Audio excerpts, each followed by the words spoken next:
सूतजी महाराज नैमिषाच्या भूमीमध्ये बसून मोठ्या आनंदानं भक्तिभावानं प्रेमानं श्रवण करत आहेत। तीच कथा ब्रह्मदेव आपल्या स्वतःच्या मुलाला नारदजींना वर्णन करून सांगतात। तीच कथा तोच संवाद तुमचा आमचा चाललेला। कालपर्यंत आपण कथाभाग श्रवण केली। काल काय शेवट कथेमध्ये ऐकला आपण?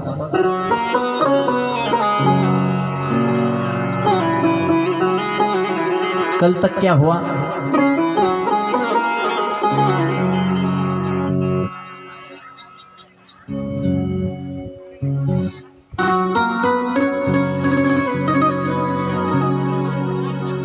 काय ऐकलं काल आरतीच्या अगोदर कथेमध्ये? नारदाचं चरित्र आपण काल श्रवण केलं। आमच्या पाडळकर राज्य करतात, टाळ्या वाजवा एकदा। कथा अगदी त्या ठिकाणी चित्त देऊन ऐकतात आणि फक्त कथेमध्ये बसलं नाही पाहिजे, तर कथेमध्ये असलं पाहिजे। नाहीतर आपली सवय देव देवळात चित खेटरात। कथेमध्ये बसतंय लक्ष घरी, चित्त देऊन त्या ठिकाणी नारदजी महाराज कथा श्रवण करतात। आज आमचे संतोष भाऊ पण आलेले दिसते। 7 दिवस त्यांच्या मागली कामं चालू होती मार्केटिंगची, 4-5 दिवस।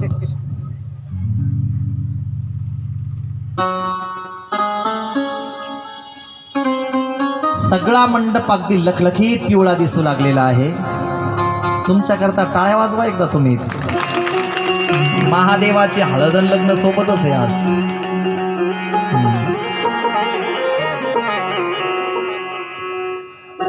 हे नारदा, माझा परमपिता परमेश्वर महादेव अतिशय लवकर प्रसन्न होणारा देवता आहे।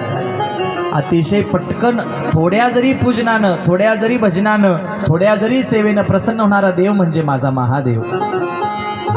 अगदी सज्जनाला प्रसन्न होईल याच्यात मला नाही, पण दुर्जनाला सुद्धा प्रसन्न होतो। सज्जनाला होईलच होईल, पण दुर्जनालाही प्रसन्न होणारा देवता म्हणजे माझा महादेव। जो माझ्यापर्यंत आला तो माझा झाला, अशी ज्याची धारणा ते माझे महादेव। त्याच्याजवळ तुम्ही चोर जाऊ द्या तरी सुद्धा तितकाच प्रसन्न होणार, सज्जन जाऊ द्या तरी सुद्धा तितकाच प्रसन्न होणार। म्हणून महादेवाला शिव भोळा चक्रवर्ती म्हटलेलं आहे। किती भोळा? फक्त भोळाच नाही तर भोळ्यांचा राजा, भोळ्यांचा सम्राट शिव भोळा चक्रवर्ती। त्याचे पाय माझे चित्ती वाचे वदता, शिवनाम तयान बाधे क्रोध काम। किती भोळा, किती भोळा? म्हणजे कांपिल्य नावाचं एक नगर होतं नारदा। त्या कांपिल्य नावाच्या नगरामध्ये एक यज्ञदत्त नावाचा ब्राह्मण राहत होता। काय नाव होतं ब्राह्मणाचं? यज्ञदत्त नावाचा ब्राह्मण राहत होता। आणि त्या यज्ञदत्ताला अनेक वर्ष विवाहाला झाल्याच्या नंतर खूप दिवसांनी एक संतती जन्माला आली आणि आईनं त्याचा खूप लाड केले। एकुलता एक मुलगा म्हणून बालपणापासून जे हट्ट पाहिजे ते हट्ट त्या ठिकाणी आईनं पुरवले। जे पाहिजे ते हट्ट, आणि लेकराचे जास्त सुद्धा हट्ट पुरवू नये। तुम्हाला माझी चुकीची धारणा वाटत असेल, पण जास्त सुद्धा हट्ट कोणाचे लेकरांचे पुरवू नये। का?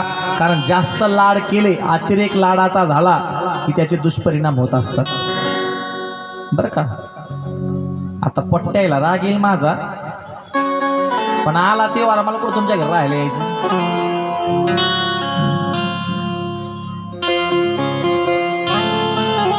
कारण ज्या वस्तूची किंमत लेकरांना नाही, जी वस्तू आपलं सहज बोललं सहज प्राप्त झाली की त्या गोष्टीची किंमत मुलांना राहत नाही। मग त्या गुणनिधीचं नाव गुणनिधी ठेवलं आईनं। फार लाडानं नाव ठेवलं त्याचं। काय काय नाव ठेवलं? गुणनिधी। पण एक पण गुण नाही त्याच्या अंगी कधी मधी, फक्त नाव गुणनिधी। नाव गंगाबाई, 12 वाजूस तो रांगोळ नाही।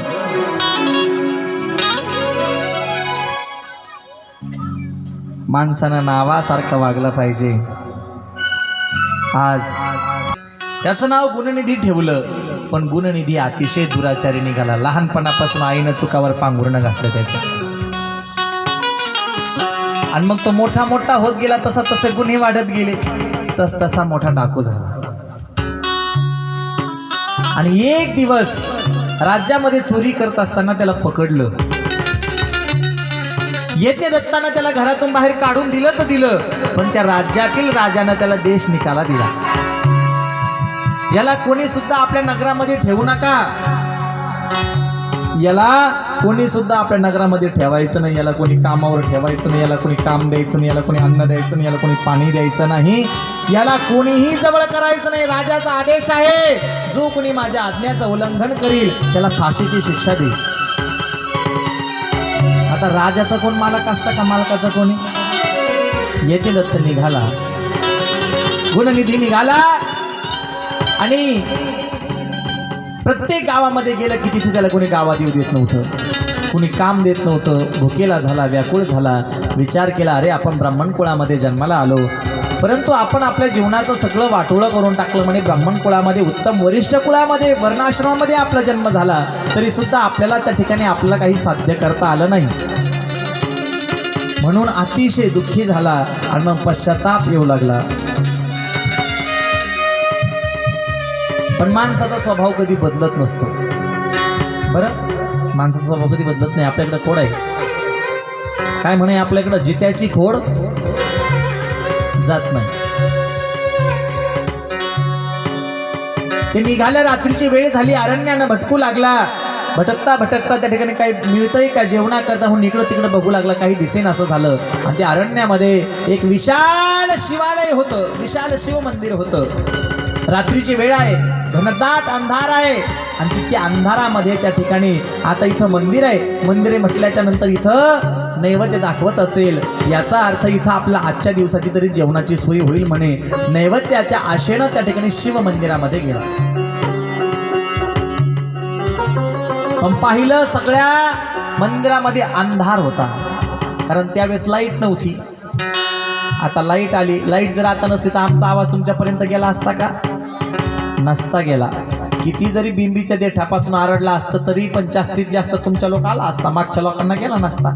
या लाईनीचे फायदे झाले आणि तोटे पण झाले. विज्ञानाचे जेवढे फायदे झाले तेवढे तोटेही झाले. लाईटची फार त्या ठिकाणी आवश्यकता असते.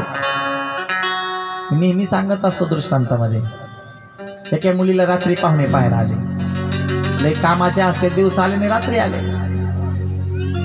पुरीच्या आईनं शेजारणीचा चांदीचा पानपुडा आणला पाहुण्याला सोपसुपारी खाण्याकरता. जेवण झालं, पानपुडा समोर ठेवला आणि तेवढ्यात लाईट गेली. लाईट येऊपर्यंत तर त्या चांदीच्या पानपुड्यातल्या 3 वाट्याच गायब झाल्या. तेवढ्यात लाईट आली. पोरीची माय म्हणली, पोरगी करा नाही तर नका करू, सोयरी करायची असेल करा नाही तर नका करू, पण ज्यानं चांदीच्या वाट्या घेतल्या म्हणे त्यानं ठेवून द्या. बरं, तुम्हाला लाज वाटत असेल म्हणे, पाहुणे हो मी लाईट बंद करते, आणि लाईट बंद केली तुम्ही आपले ठेवून द्या आणि मग पुन्हा लाईट चालू करते. म्हणजे कोणी घेतल्या, आम्ही घेतल्या, तुम्ही घेतल्या, काय मेळ लागायचं नाही म्हणे. पोरीच्या आईनं पुन्हा लाईट बंद केली आणि लाईट टाकली तर पहिले 3 होत्या, राहिलेल्या 3 सुद्धा गेल्या. लाईट फार गरजेची. आतमध्ये गेला, मंदिरामध्ये पाहिलं, सगळं अंधार डप्प आहे, काही दिसेन असं झालं. काय आहे आतमध्ये म्हणून दिसेना, म्हणून त्यानं काय केलं, अंगातले कपडे काढले, एका काठीला गुंडाळले, त्याचा टेंभा तयार केला, प्रज्वलित करून आतमध्ये उजेड केला. मशाल धरली शिव मंदिरामध्ये. त्या मशालीच्या उजेडामध्ये संपूर्ण शिव मंदिर प्रकाशमान झालं. लख पडला प्रकाश देवट्या मशालीचा. लख त्या ठिकाणी प्रकाश पडला. शिवाचं शिवलिंग तेजोमय उजाळून आलं. भगवान शिव प्रसन्न झाले. काय भक्त भेटला म्हणे, लवकर कोणी माझ्या मंदिरामध्ये दिवा लावत नाही, लवकर पंचारती धूपदीप करत नाही. फक्काड भक्त असा भेटला, अंगातले कपडे काढून मंदिर उजाळून काढलं म्हणे. आता किती केलं तर बोलच ते. आता याला चोरी करायला, पण ते म्हणतं या अंगातले कपडे काढून उजाड केला. मग आतमध्ये त्यानं पाहिलं, दृष्टीमध्ये भगवान शिवाचा नैवेद्य शिवलिंगासमोर ठेवलेलं पत्रावळ पाहिलं. आनंद झाला. शिव नैवेद्य पाहिल्याबरोबर त्यानं केलेले सगळे पाप नष्ट झाले. शिव नैवेद्य डोळ्यानं पाहिल्याचा परिणाम आहे. शिवाला ठेवलेला नैवेद्य फक्त डोळ्यानं जरी पाहिला तरी सुद्धा केलेलं पाप नष्ट होते. विचार करा, शिवनैवेद्य ग्रहण केल्याचं किती फळ असेल. परंतु भगवान शिवाला नैवेद्य दाखवत असताना शिवलिंगावर कधी सुद्धा ठेवायचं नाही. बऱ्याच जणांना सवय असते शिवलिंगावर फळ ठेवायचं, शिवलिंगावर चुरम्याचे लाडू ठेवायचे. मी तर काल इथं पाहिलं, एका ठिकाणी मावशीनं फुलवातच लावली होती महादेवाच्या पिंडीवर. आरती केली आणि तशीच ठेवून दिली. म्हणलं चटके बसू द्या शंकराला. पिंडीवर फळ नैवेद्य कधी सुद्धा ठेवायचं नाही. 4 बोट दूरवर ठेवायचं, तर तो नैवेद्य आपल्याला ग्रहण करायला चालतो. जर पिंडीला स्पर्श झाला तर खायला चालत नाही आपल्याला. म्हणून अंतरावर ठेवायचं. खाली चतुर्कोणी त्या ठिकाणी मंडल तयार करायचं, त्यावर नैवेद्य ठेवायचा. खाली जमिनीवर नैवेद्य ठेवायचं नाही कधीच. बऱ्याच वेळेस आपण मंदिरात जातो तर काय करतो, सोबत नैवेद्य नेतो पण खाली जमिनीवर टेकवतो. जमिनीवर नैवेद्य टेकायचं नाही. असेल आपण जे ताट नेलं त्याच ताटाला पाणी फिरवायचं, पुन्हा नैवेद्य आपल्याला भक्षण करण्याकरता घेऊन यायचा. नसेल तर खाली पत्रावर ठेवावं, केळीचं पान ठेवावं, त्यावर नैवेद्य ठेवावं. खाली जमिनीवर तुम्हाला जेवायला दिलं तर चालेल का?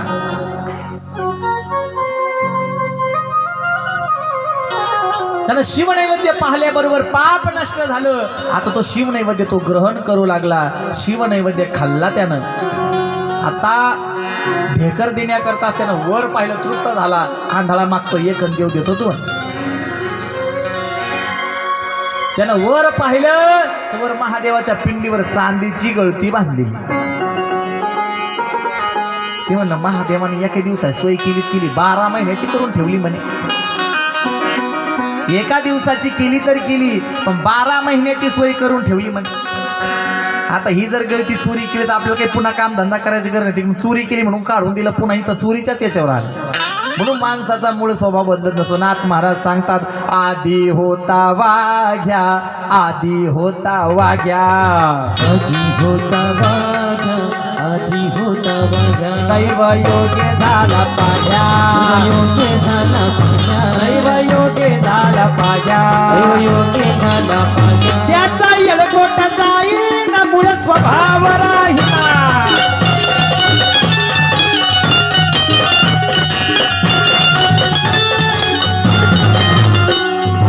आधी होती दासी, आधी होती दासी,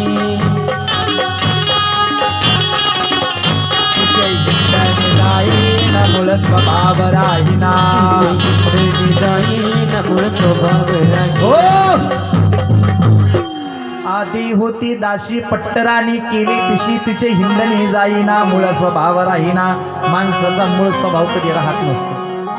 एखाद्याचा चिकट आहे ना, शेवटपर्यंत चिकटच राहणार. एखाद्याचा उदार आहे, शेवटपर्यंत उदारच राहणार. एखाद्याचा रागीट आहे, शेवटपर्यंत रागीटच राहणार. एखाद्याचा मायाळू आहे, मायाळूच राहणार. एखाद्याचा भामटा आहे, भामटाच राहणार. त्याच्या स्वभावात कधी बदल होत नाही. नाथ महाराज म्हणले, एक भिकारीण होती, भिकारीण. आणि त्या भिकारीण एवढी सुंदर होती दिसण्याकरता, एवढी सुंदर, एवढी रूपवान. आणि त्या भिकारणीला एक दिवस राजानं पाहिलं. राजा म्हणला, यू मॅरिड मी. राजा त्या भिकारणीला म्हणला, तू माझ्याशी लग्न करशील? भिकारी नाही म्हणाल का? आता भिकारणीचं लग्न झालं, ती भिकारीण राहिली का अनिल बाबा? ती कोण झाली आता? राणी झाली. पण आपल्याला सांगायचं एवढं की माणसाची खोड जात नसती.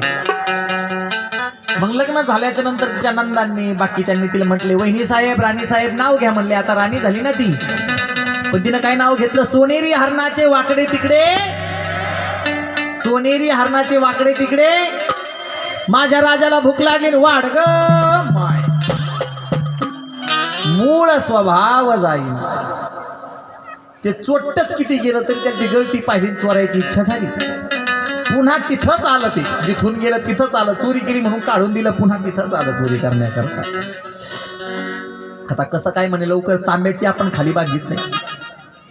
तांब्याची गळती खाली बांधित नाहीत आपण. का बरं? मंदिरातल्या घंटा चोरीला जातात, मंदिराच्या गळत्या चोरीला जातात, मंदिरातल्या समया चोरीला जातात. एवढी तर भामटे आपण. ती चांदीची कसं काय कोण लवकर खाली बांधील? अशी उंच बांधलेली होती. आता सध्या उत्तरायण चालू आहे. उत्तरायण लागल्याच्या नंतर एक तुम्हाला सांगायचं आहे, बऱ्याच शिवमंदिरामध्ये आता उत्तरायण चालू आहे पण गळत्या तशाच आहेत. उत्तरायण लागल्याच्या नंतर शिवमंदिरातली गळती काढतात. उत्तरायण लागलं की शिवमंदिरावर गळती ठेवू नये. पुन्हा चैत्र लागला की मग चैत्रामध्ये पुन्हा गळती शिवमंदिरावर बांधावी. उत्तरायण लागलेलं असताना गळती शिवलिंगावर बांधू नाही, उत्तरायण लागलं की गळती काढून घ्यायची. संबदेव नम पार्वती पतये शिव हर हर महादेव. आता म्हटलं हे काढावी कशी? तिथं काय स्टूल होता उभा राहिला का खुर्ची होती, काय होतं तिथं? चढलं महादेवाच्या पिंडीवर, पाहता काय वर शिवलिंगावर चढलं काढण्याकरता. महादेव म्हणले काय फकाड भक्त भेटला म्हणे. कोणी बेल वाहतं, कोणी फुल वाहतं, कोणी पाणी वाहतं, कोणी प्रसाद वाहतं, असा भक्त भेटला म्हणे. स्वतःलाच शिवलिंगावर वाहून टाकलं म्हणे. वा वा वा. महादेवच प्रसन्न झाले. बम बम भोले टेकडीवाले कैलासचे राजा आले तिथं महादेव. महादेव म्हणले गुणनिधी मी तुझ्यावर प्रसन्न आहे म्हणे. यांना पाहलं नाचलं म्हणे. आता कोण आहे म्हणे तुम्ही? म्हणे मंदिराचे मालक. गेलं म्हणे. आता चोरी करायची होती, मालकच आला म्हणे. आता काय खरंय? ते म्हणले गुणनिधी तुझ्यावर प्रसन्न आहे रे मी. तुझी भक्ती, तुझी श्रद्धा, तुझं प्रेम, तुझं आत्मसमर्पण पाहून मी धन्य झालो म्हणे. स्वतःला तुम्हाला समर्पित केलं म्हणे. मी तुझ्यावर प्रसन्न आहे. सांग म्हणे तुला काय देऊ? म्हणे मी तुम्हाला प्रसन्न होण्याचं काय केलं? ती म्हणे अरे अंगातले कपडे काढून माझ्या मंदिरामध्ये उजाड केला, मशाल लावली. अरे धन्यच म्हणे तू. माझ्या मंदिरात लवकर कोणी दिवा लावत नाही म्हणे. तू मशाल लावलीस अंगातले कपडे पेटून. ते म्हणलं देवा खरं सांगू का? आम्हाला लागली होती म्हणे भूक. मंदिरात उजेड नव्हता म्हणून कपडे काढले आणि उजाड केला म्हणे. पोटासाठी केलं म्हणे. आणि मला ही वरती गळती काढायची होती म्हणे चांदीची. म्हणून मी पिंडीवर उभा राहिलो म्हणे. भगवान हसू लागले. भगवान सांगतात आता तू खरं बोलला ना म्हणे. मला खरं बोलणारे भक्त आवडतात म्हणे. भगवंताला आपण कितीही अंतरंग बाह्यरंगानं कशी असू द्या पण अंतरंगानं माणूस पवित्र असला पाहिजे. गोस्वामी तुळशीदास सांगतात निरामल मना जन सोमोही पावा.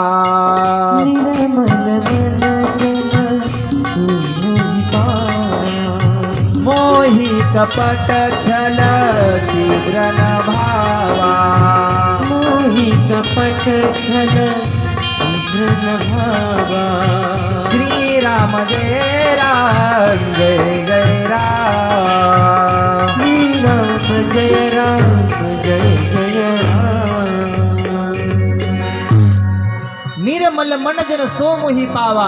मोही कपट छल छिद्र न भावा. देवाला कपटी अंतकरणाचे भक्त आवडत नाही. मोकार गंध लावायचे, मोकार माळे घालायचे आणि दुसऱ्या सोयरीकी मोडायच्या, असे भक्त देवाला आवडतील का? नाही.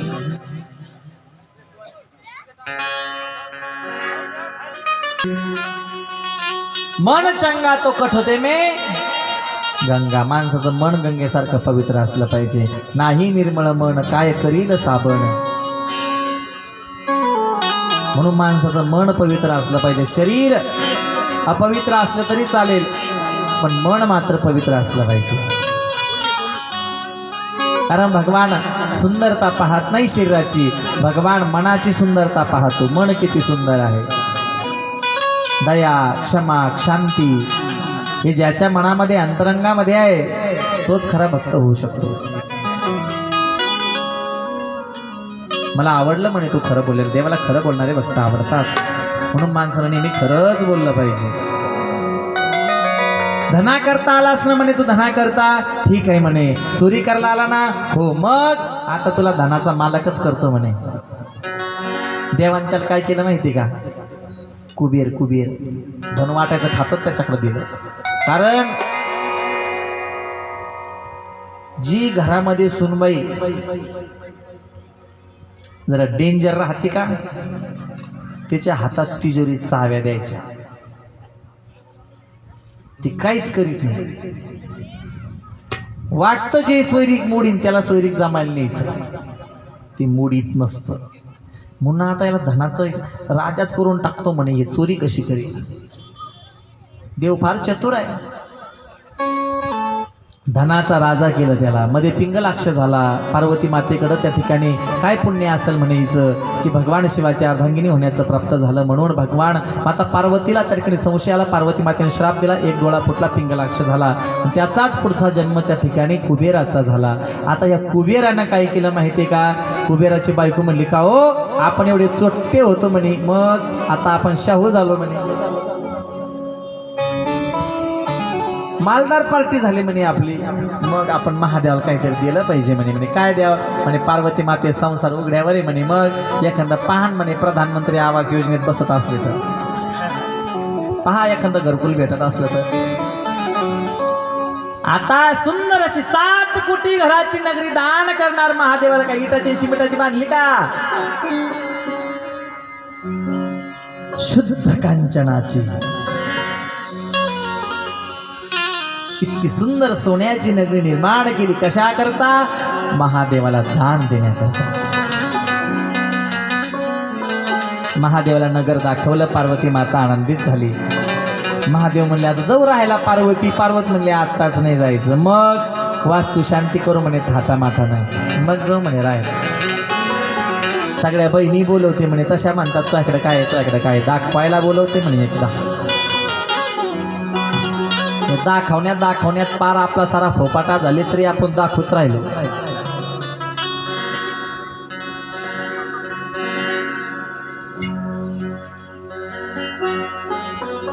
पार्वती माता म्हणली सगळं चांगलं होईल, पण वास्तू शांती करायला देवबाप्पा चांगले बोलवा म्हणे.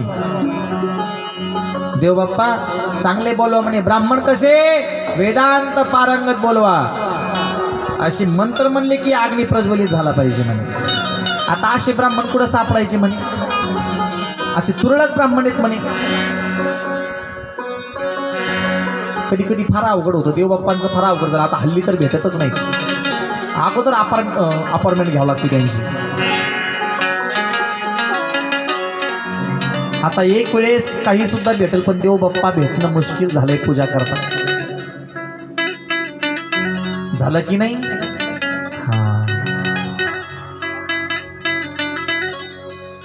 एक माझा मित्र होता देवबाप्पा.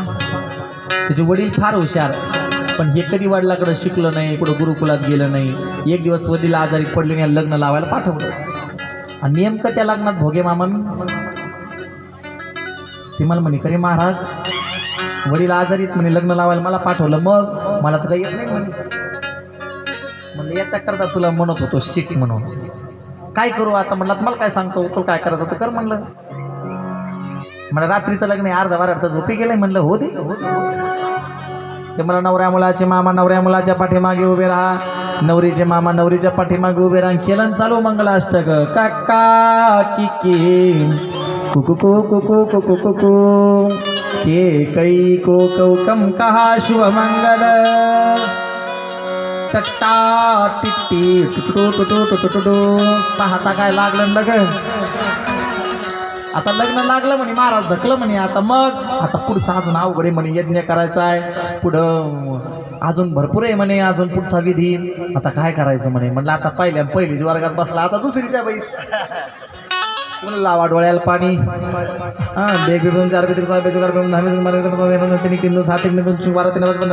मला काही नाही, तुला काही समजत नाही. स्वाहा.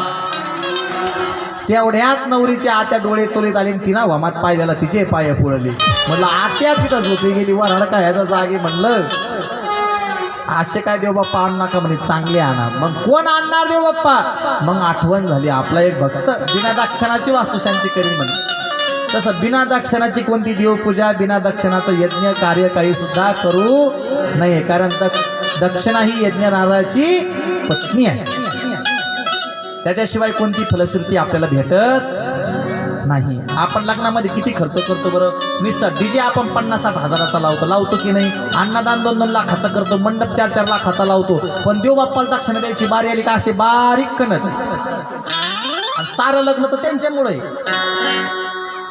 ब्राह्मण संतुष्ट ठेवला की आपलं सगळं कार्य शुभ होत असतं. म्हणून दक्षिणाला नाराजगी करायची नाही देवबाप्पाला कधीच बरं. आठवण झाली आपल्या भक्ताची. कोण? दशानन. असा भक्त होता देवाचा, महादेवाचा असा फकाड भक्त. एकदा महादेवाच्या पूजेला बसताना एक कमळ कमी पडलं.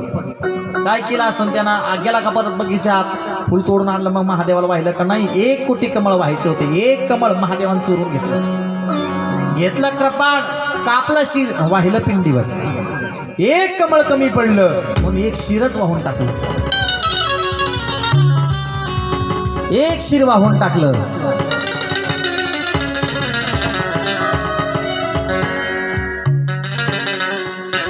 महादेव म्हणले काय फटकाड बघते बाबा माझा, 1 कमळ कमी पडलं तर स्वतःचं शिर कमळ वाहिलं. महादेवानं वरदान दिलं, दशानना ज्या ज्या वेळेस तुझं शिर त्या ठिकाणी कापल्या जाईल त्या त्यावेळेस तुला नवीन शिर उत्पन्न होईल. म्हणून महादेवानं आशीर्वाद दिला, राम रायाला आडवा आला. प्रभूनं शिर कापायचं, नवीन तयार व्हायचं. रावण असा होता, रावण जर त्या ठिकाणी पूजेला बसला, रावण एकदा भजनाला बसला आणि विण्याची तार तुटली. ते म्हणलं नाही आता जातो संभाजीनगरला आणि आणतो मग विण्याला तार बसून मग भजन करू. ते काय आपल्यासारखा होता काय रावण भजनाला. रावणानं आपली 1 नस कापली शरीराची रक्तवाहिनी, पण रावणानं भजन बंद केलं नाही.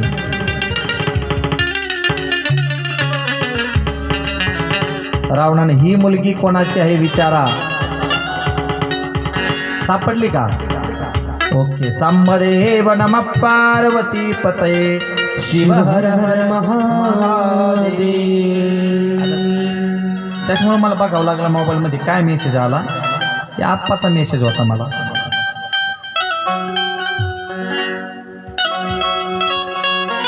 रावण जर भजनाला बसला तर स्वतः त्या ठिकाणी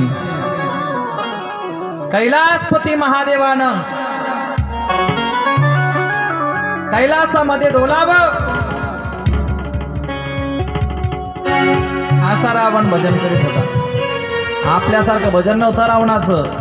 रावणानं भजन करावं तर महादेवानं कैलासात डोकावं आणि डोलावं आनंदामध्ये, असा महादेव त्या ठिकाणी भजन करत होता. आवाज द्या चांगला.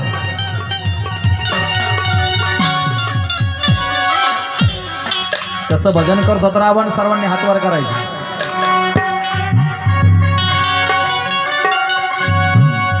कॅमेराला आवाज चांगला. ओके.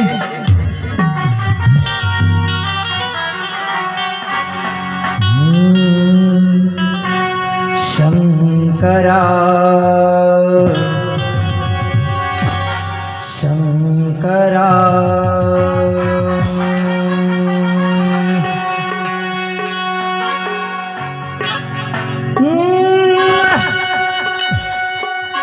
रावण कसं भजन म्हणतोय बघा. शंकरा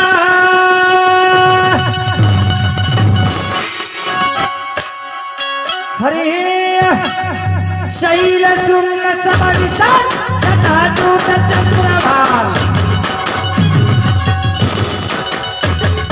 शैल शृंग समविशाल जटाजूट चंद्रभाल.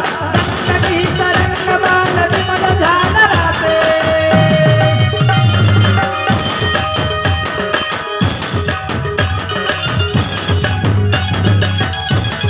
शैल शृंग समविशाल जटाजूट चंद्रभाल. रक्तगीत रंगबाल विमल झालराते. लोचन लाल लाल चंद्रकी गोरी लाल कुसुम सुंदर गुरा. रमणीय कलशाचे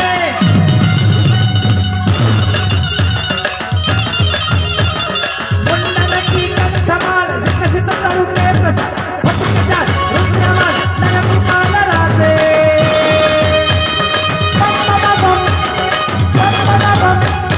बम डमरुमाने नाचले रसिक सुतारे. शंकर महाराज आज तांडवनाचे. भोले महाराज आज तांडवनाचे.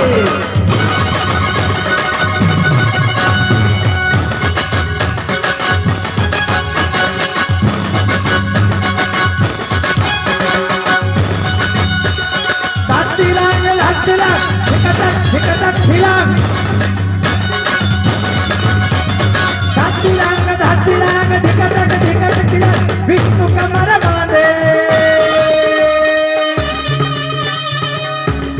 बाजत मृदंग मधुर विष्णु कमर बांधे सत सत सत क क क क क सगम धाम बग बग धरे मारो मुसार आधे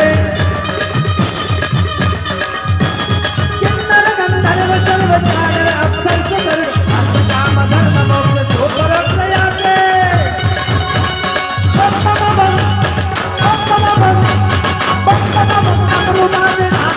शंकर महाराज आज तांडवनाचे बोलो महाराज आज तांडवनाचे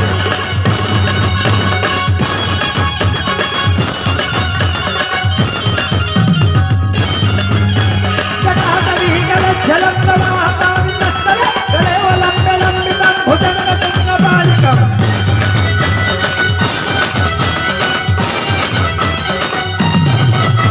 जटाटवी गल झलक प्रवाहातावितस्थले गलेव लंबे लंबितं भुजंग तुंग बालिकम् जटाटकाः संभ्रमं भ्रमं निलिम्पनिधि विलोल वीर्यवल्लरी विराजमान वृद्धरि सगत सगत सगत ज्वलल्लला सगत पावके किशोर चंद्रशेखर प्रति प्रतीक्षणं मम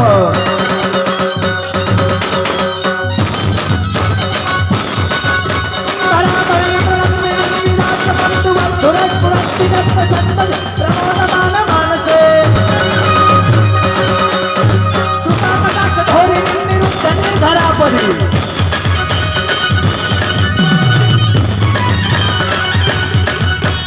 शैलशृंग समविशाल जटाजूट चंद्रभान शैलशृंग समविशाल जटाजूट चंद्रभान गंग शीतरंगमाल विमल खांडरासे लोचन में लाल लाल सिंदूर की खोरी बाल कुमकुम सिंदूर गुल भक्ति युगल सासे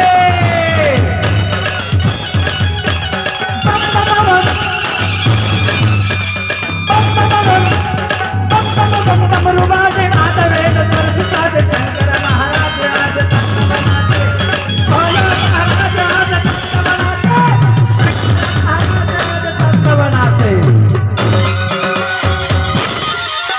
जटाटवी गल जल प्रवाह पावितस्थले गलेव लंब लंबितं भुजंग तुंग बालिकम् शंकरा शंकरा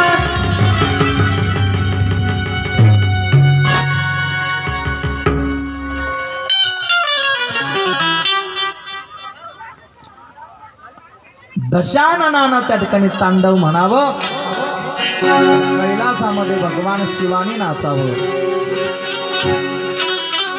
ही रावणाच्या भजनाची ताकद होती माय आणि आपलं भजन आपल्या मावल्याचं काय काय भजन म्हणते सांगता येत नाही बाप त्यांचं भजन ऐकून तर कधी कधी मला तर ते पस्तावा येतो म्हणले तुकाराम महाराज एकनाथ महाराजांनी कशालाच गाथे लिहिले असते त्यांच्या माथ्यातच लई भारी भजन आहेत म्हणलं गाथे कशा लिहिले असते एक मावशी काय भजन म्हणत होती अरे अरे विठोबा तुझ्यात माझं मन घेते मोबाईल लावते तुला फोन म्हणलं मला ती नंबर असत मी लिहितो त्याला फोन आणि काल रे तुझा मिस कॉल आला म्हणून तुला कॉलच केला अरे अरे विठोबा तुझ्यात माझं मन घेते मोबाईल लावते तुला ऐकत तथ्य काही भजनात या काय भजन मानत्या कुठून आणत्या सांगताच येत नाही त्याला शेंडा नाही देट नाही आता कोणत्या गाथ्यात सापडत नाही आज कथेला भेट देण्याकरता चितेगाववरून शिवमहापुराण कथाकार महादेवी ताई कथेला भेट देण्याकरता आल्या आहेत म्हणून व्यासपीठाकडून ताईंचा हार्दिक स्वागत शिरसाष्टांग दंडवत शिवशरणा। कोणाला बनवलं वास्तुशांतीला?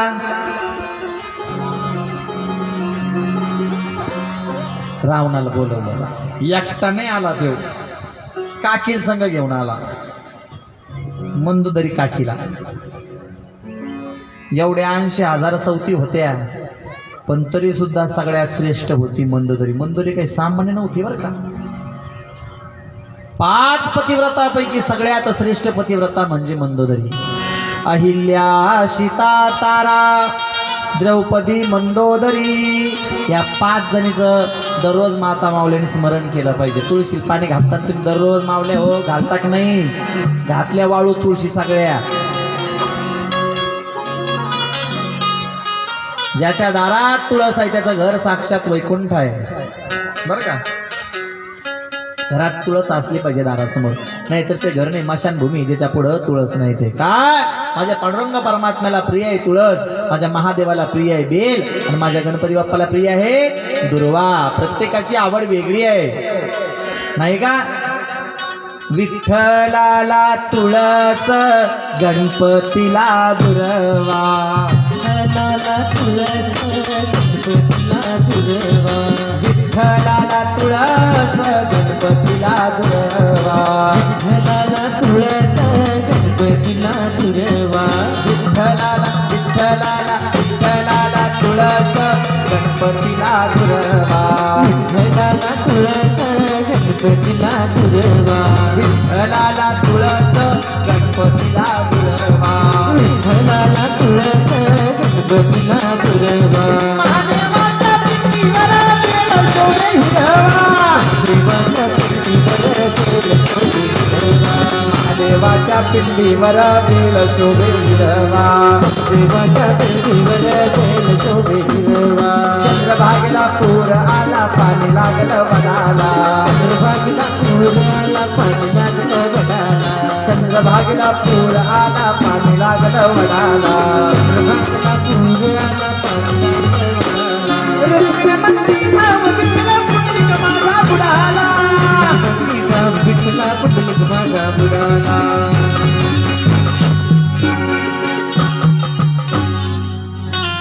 दररोज तुळशीला पाणी घालायला लागलं की या 5 जणीचं स्मरण केलं पाहिजे. कोणाकोणाचं? अहिल्या, सीता, तारा, द्रौपदी आणि मंदोदरी. अहिल्या इंद्रानं पातिव्रत्य भंग केलं तरी सुद्धा पतिव्रता. अहिल्या, सीता रावणाच्या लंकेत राहिली तरी सुद्धा गंगेसारखी पवित्र. अहिल्या, सीता, तारा सुग्रीवाची पत्नी बालीनं हरण केलं तरी सुद्धा पतिव्रता. अहिल्या, सीता, तारा, द्रौपदी 5 पती आहेत तरी सुद्धा अग्नीसारखी पवित्र. आणि मंदोदरी 80,000 सवती आहेत पण तरी सुद्धा पतिव्रता. तुका म्हणे पतिव्रता, तिची देवावरी सत्ता. मंदोदरीला पुढं काय होणार या अगोदर कळत होतं. मंदोदरी लय लय पतिव्रता होती. किती पतिव्रता? जेव्हापासून लंकेमध्ये आणलं होतं सीतामाईला तेव्हापासून मंदोदरी सांगत होती, माझा ऐका इंद्रजीतचे पप्पा, सीतामाईला चोळी बोळवण करा, खणा नारळाने ओटी भरा आणि लेकीसारखी तिला प्रभूकडे पाठवा, कल्याण होईल म्हणे तुमचं. रावण म्हणला मंदोदरी येडी करी म्हणे तू, त्याच्याकरता आणली म्हणे सीता इथं. अहो परत करा, वाटलं होईल तुमच्या कुळाचं दिवा लावायला शिल्लक राहायचं नाही म्हणे. कोणी मला भविष्य कळतंय? रावण म्हणला काय कळत नाही तुला? अरे ते माकड आहे त्याच्यासोबत ते तर आमचे खाणं आहे म्हणे. माणसं माकडं आमच्या राक्षसांचा नाश्त्या संग माकडं खातोत म्हणे. कोण म्हणलं? काय म्हणला? आम्ही माकडं. ते म्हणे मग ते हनुमान आला गाव जाळून गेला तेच काय भूक नव्हती म्हणे तुम्हाला? एकादश होती. हनुमान आला गाव पेटून गेला म्हणे त्या दिवशी काय एकादश होती तुम्हाला? गपच केला रावण. हो मंदोदरी डेंजर होती बरं का पतिव्रता. मंदोदरीनं रावणाला सांगावं, मंदोदरीला स्वप्न पडले सांगे रावणाला बसून. मंदोदरीला स्वप्न पडले सांगे रावणाला बसून. विधवा बायान ओटी माझी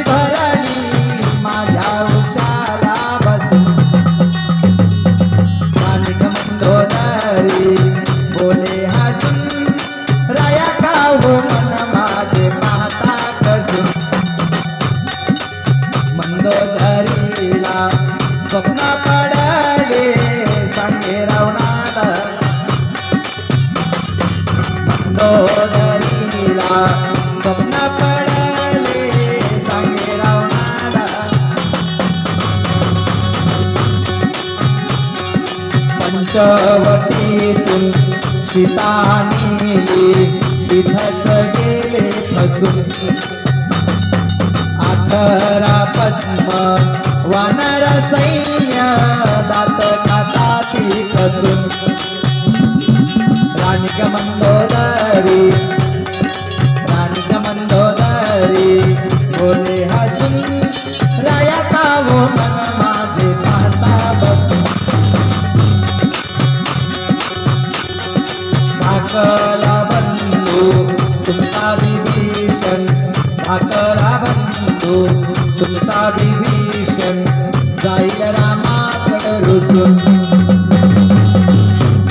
म्हणतो तरी अगोदर सांगत होती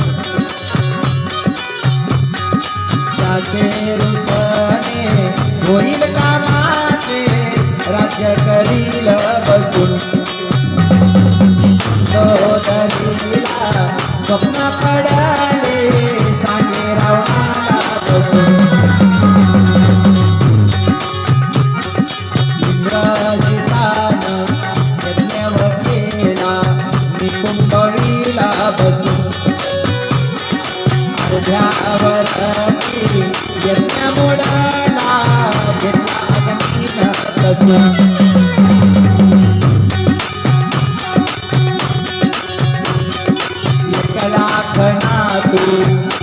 काय म्हणतो तरी 1 लाख ना तू 1.25 लाख पण तू काय कामाचे असून पाणी पाजाया एक ना राहणार पुढच जाईल बसून राणी मंदोदरी बोले हसून राया कावो मन माझे पाहता कसून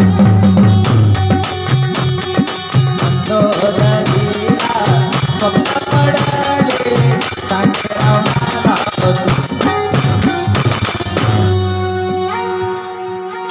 मंदोदरी अगोदर रावणाला सांगत होती धाकला बंधू तुमचा विभीषण जाईल रामाकडे रुसून त्याचे रुसणे होईल कामाचे राज्य करील बसून विभीषण जाणार आहे म्हणे मग ऐका तुम्ही 2-4 दिवसात विभीषण पॅनल फोडणार आहे म्हणे हो विभीषण तिकडं जाणार म्हणे काय झाडी काय डोंगर फरार होणार म्हणे विभीषण हो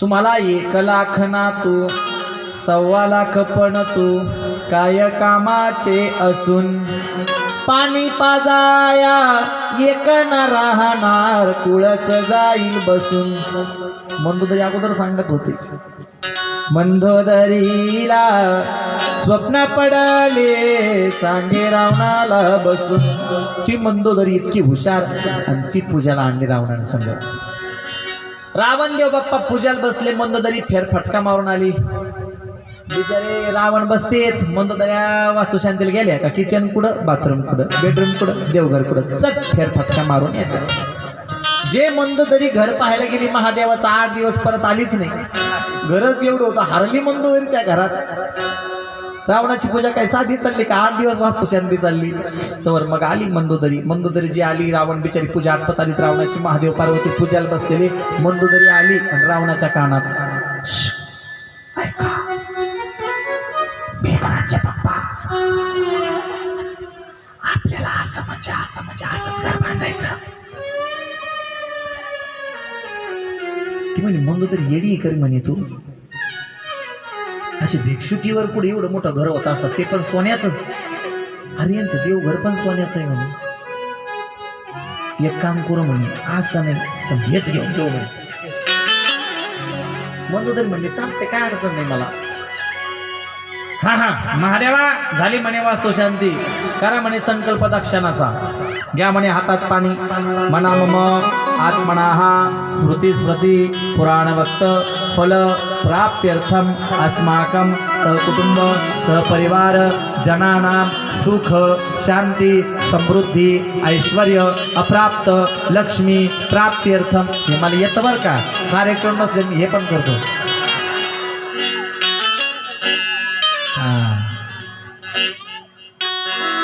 मम नूतन ग्रह वास्तु पूजन निमित्तेन ब्रह्मणदेवता दक्षिणा स्वरूपेण मम ग्रह लंका दान करिष्ये. पाणी सोडून द्या. पाहता काय गेलं घर घेऊन दक्षिणात.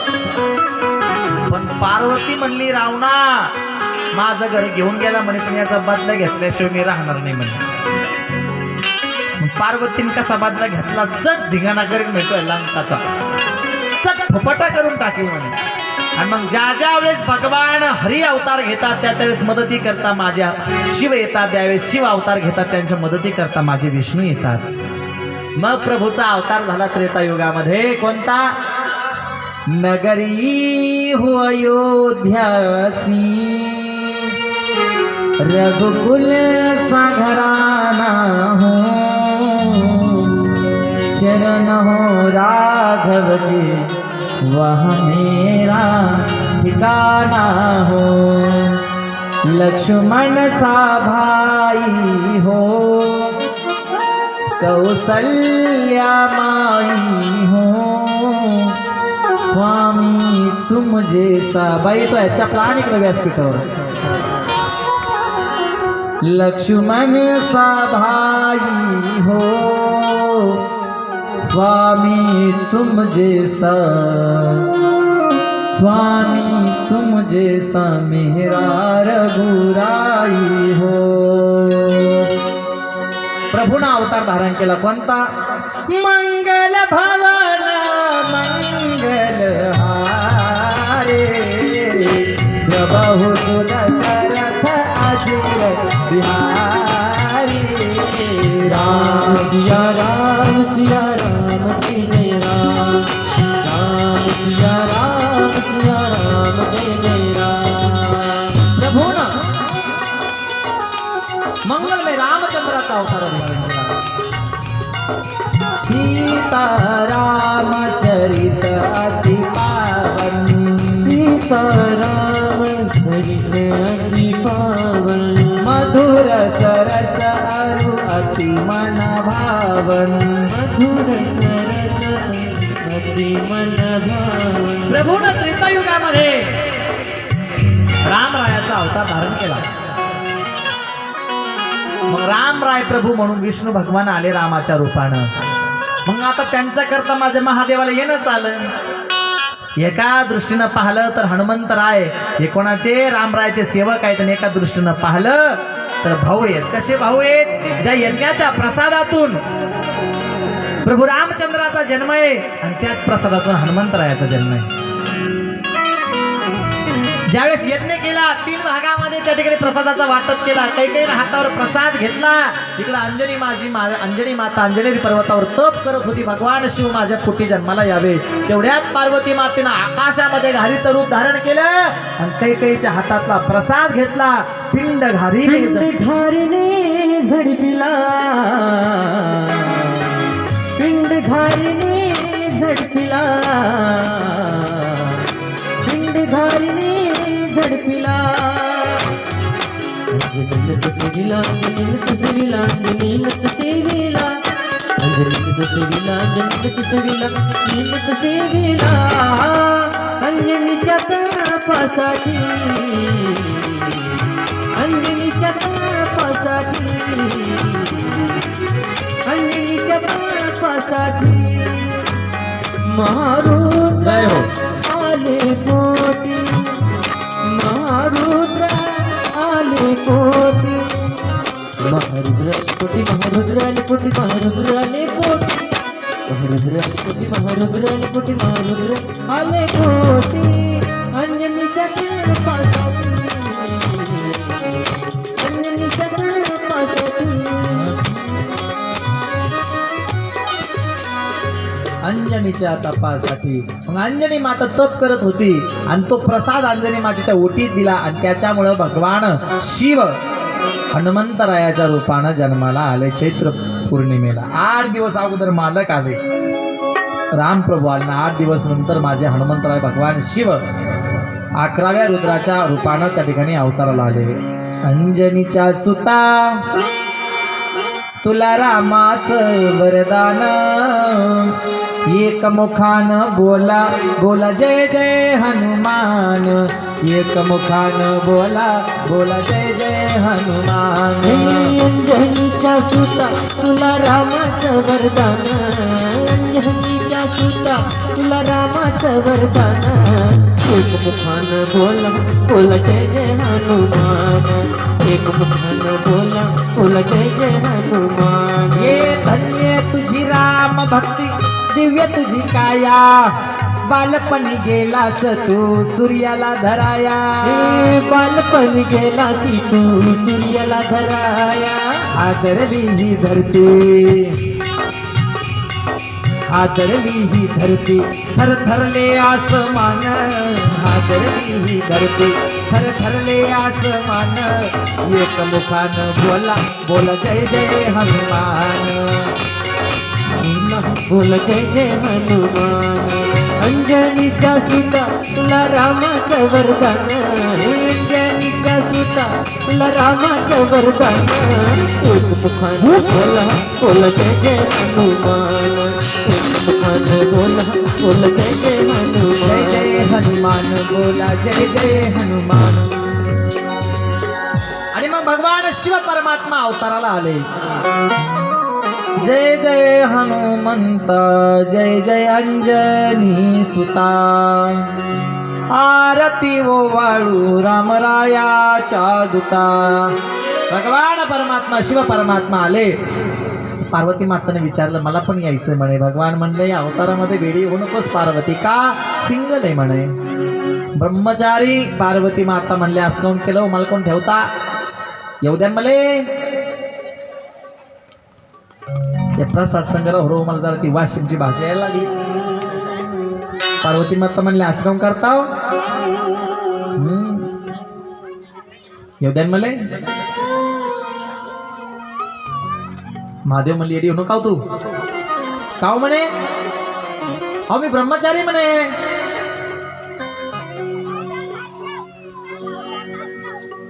पार्वती माता म्हणले मग अवतार कशाच धरणार आहे म्हणे, वानराचा. आणि मग वानरा शेपटी असतील म्हणे, मग येते म्हणे मी शेपटी होऊन. मग हनुमंतराय वानर झाले आणि माता पार्वती शेपटी झाल्या. आणि शेपटी झाल्या आणि रावणाच्या लंकाचा फुपाटा केला. पहिली तर बिना पाण्याची रावणाची केली, हनुमंत महाबळीन दाढी रावणाची झाली. आणि मग बाकीची लंका पेटून दिली. असा भगवान शिवाचे काही अवतार सांगितले. आता आपल्याकडे एक तर वेळ राहिला नाही, कथा तर भरपूर बाकी आहे. पण आज पुढे आपण अर्धा तास थोडी कथा लेट सुरू. आपण चालतंय की हो, चालतंय का?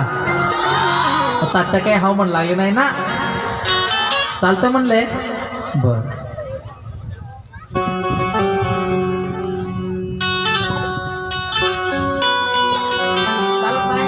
आणि मग परमपिता परमेश्वर परमाराध्य देवादिदेव महादेव त्यांचं चरित्र वर्णन करून सांगत असताना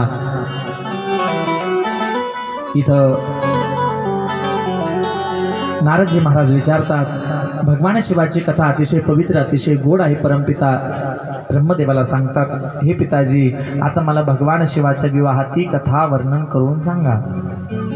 आता आपण सगळेजण देवाच्या लग्नाची वाट पाहतात ना, लागल लवकर.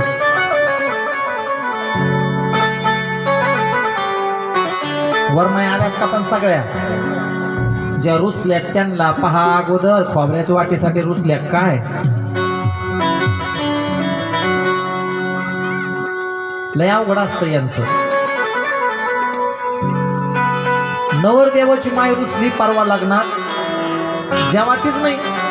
नवरीच्या चुलत्या गेल्या, मावश्या गेल्या, माम्या गेल्या, ताई जेवणाव ताई जेवणाव. ताई म्हणले मी जेवणारच नाही. झालं तरी काय म्हणलं, जहून तरी पाव, मला लय आसाडा भांडणात मध्ये पडायचं. मी गेलो म्हणलं सगळे लोक जेवायचे खोळंबलेत म्हणलं सगळे वराडणी. ही नवर देवाची माझी जेवणा कहून. मी म्हणलं मावशी कहून जेवणा तो तुम्ही महाराज पाहणा यांना काही हाय का म्हणे, काही वळणं. म्हणलं झालं काय, बिघडलं कुठं म्हणलं, कहून जेवणा म्हणलं तुम्ही. आता तिच्या अंगावर 10 तोळे सोनं, 10,000ची साडी घातली, रुसली कायसाठी, सगळं दिलं म्हणे. मग खोबऱ्याची वाटी दिली नाही म्हणे मानाच्या ताटात. म्हणलं घ्या.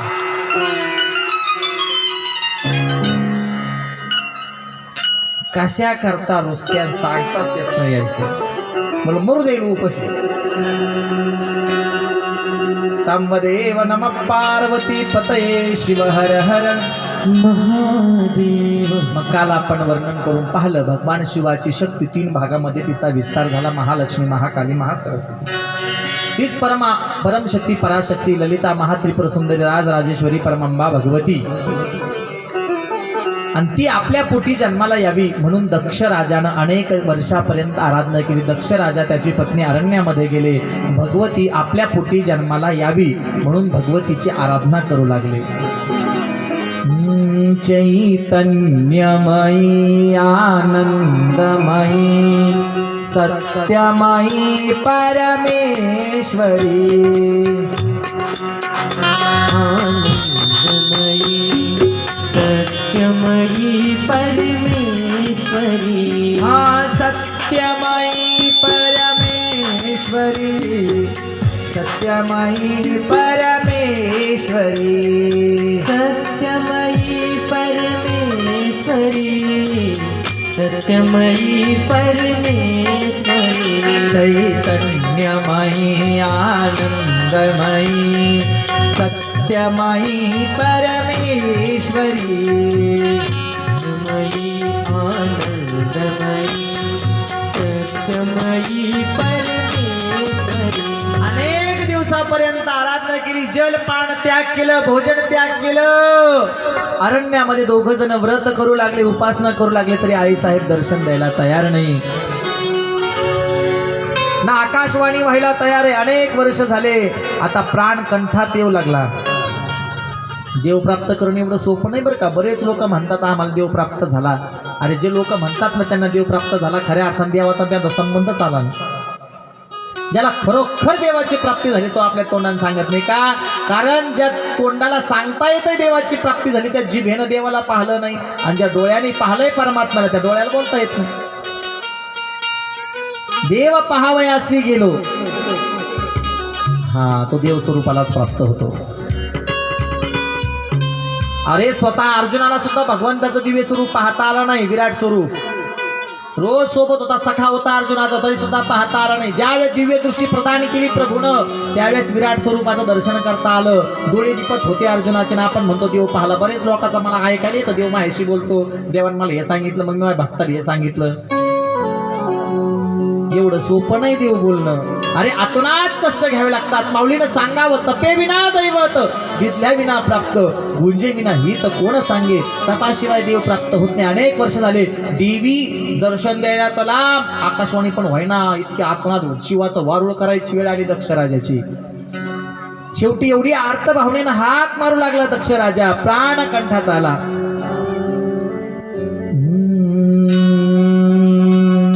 आई अंबे जगदंबे आई अंबे जगदंबे आई अंबे जगदंबे आई अंबे जगदंबे आई अंबे जगदंबे आई अंबे जगदंबे आई अंबे जगदंबे आई अंबे जगदंबे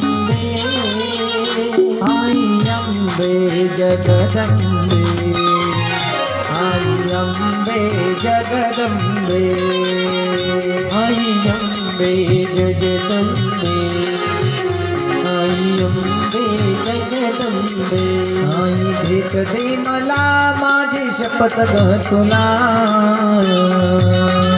जीव लागला ग जीव लागला ग माझा जुर्मीला. जीव लागला ग माझा जुर्मीला. जीव लागला ग माझा जुर्मीला. जीव लागला ग माझा जुर्मीला. जीव लागला ग माझ्या धुळीला. जीव लागला ग माझ्या धुळीला. जीव लागला ग माझ्या धुळीला. जीव लागला ग माझ्या धुळीला. आतोनात लागला दक्ष राजा, शेवटी प्राण कंठामध्ये आला. आता वाटलं त्या ठिकाणी भगवतीला आता मला त्या ठिकाणी याला वरदान द्यावंच लागेल. सहजासहजी देव प्राप्त होत नाही. देव काय बाजारचा भाजीपाला नाही र, असा सहज कोणलाही देव प्राप्त व्हायला रिकामा नाही. हे साधू संत ऋषी महात्मे मंडळी हिमालयामध्ये तप करतात, झाडाला उलटे टांगतात, तरी त्यांच्या स्वप्नात येत नाही. योगिया दुर्लभ, योग्यांना सुद्धा दुर्लभ आहे. तो परमात्मा एवढा सोपा नाही प्राप्त होणं. मग भगवतीनं आकाशवाणी केली, दक्षा कशासाठी अट्टहास करतो आहे? सांगितलं, आई माझ्या पोटी तू जन्माला यावं. ती म्हणली, अरे मी काही सामान्य का, शिवाची अर्धांगिनी शक्ती आहे, मी अयोनिज आहे म्हणे, मणिद्वीप वासिनी पराशक्ती, मी कशी कोणाच्या पोटी जन्माला येईल म्हणे, पण माझा अंश मात्र त्या ठिकाणी मी पाठवते. म्हणून माता पार्वतीनं सांगितलं, मला वचन दे, माझा विवाह शिवाशी करशील. आणि मग वचन दिलं आणि भगवती माता दक्ष राजाच्या घरी कन्या म्हणून जन्माला आल्या. दक्षला तोपर्यंत आता सामान्य होता बरं का दक्ष. आणि मग सती मातेचा जन्म झाल्याच्या नंतर दक्ष राजाला प्रजापती पद प्राप्त झालं. आनंदी आनंद साजरा केला दक्ष राजानं. जसं भगवान कृष्ण गोकुळात जन्माला आल्याच्या नंतर नंदबाबाने आनंदोत्सव साजरा केला होता, तसं माझे सती माता जन्माला आल्याच्या नंतर दक्ष राजानं आनंदी आनंद साजरा केला. दक्ष घर आनंद भयो, जय हो सती मात की. दक्ष घर आनंद भयो, जय हो सती मात की. दक्ष घर आनंद भयो, जय हो सती मात की. दक्ष घर आनंद भयो, जय हो सती मात की. जय हो सती मात की, जय हो सती मात की. जय हो सती मात की, जय हो सती मात की. जय हो सती मात की, जय हो सती मात की. जय हो सती मात की, जय हो सती मात की. दक्ष घर आनंद भयो, जय हो सती मात की. दक्ष घर आनंद भयो, जय हो सती मात की. दक्ष घर आनंद भयो, जय हो सती मात की. दक्ष घर आनंद भयो, जय हो सती. आणि मग आनंदी आनंद दक्ष राजांना साजरा केला. खरंच दक्षाला मानावं लागेल बरं का एवढ्या बाबतीत. आपण पोराच्या लग्नाचा आनंद साजरा करतो, दक्ष राजाने मुलीच्या लग्नाचा आनंद साजरा केला. पण ज्या घरात मुलगी जन्माला आली का त्या घराचं भाग्य पालटत असतं. मुलगी जन्माला आल्याच्या नंतर दक्षाचे दिवसच पलटले. प्रजापती झाला, पावसानं पुढं पडायचं हे बी दक्षाने सांगायचं. देवांचा राजा झाला, इंद्राच्याही वरचं पद प्राप्त झालं. ज्या घरात मुलगी जन्माला येते समजायचं ते खूप भाग्यवान घर आहे. कारण पापी लोकाच्या घरी कधी पोरी जन्म घेत नाही. 1 कोटी अश्वमेध यज्ञ केल्याच्या नंतर जे फल प्राप्त होतं ते एका लेकीच्या कन्यादानानं प्राप्त होतं. लेक म्हणजे काही सामान्य नाही, पुण्यवान व्यक्तीच्या घरी मुली जन्माला घेतात. भांगरी लोकांच्या घरी जन्म घ्यायला तिला टाईम नाही. मुलीचा जन्म झाला की बापाचं भाग्य पालटत असतं बरं का. लेक म्हणजे काय आहे तर लेक म्हणजे खऱ्या अर्थानं माहेरचं वैभव आहे. लेक म्हणजे नाही, खऱ्या अर्थानं बापाचं हृदय असतं बरं का. मुलगी बापाचं हृदयच त्या ठिकाणी मुलगी असतं.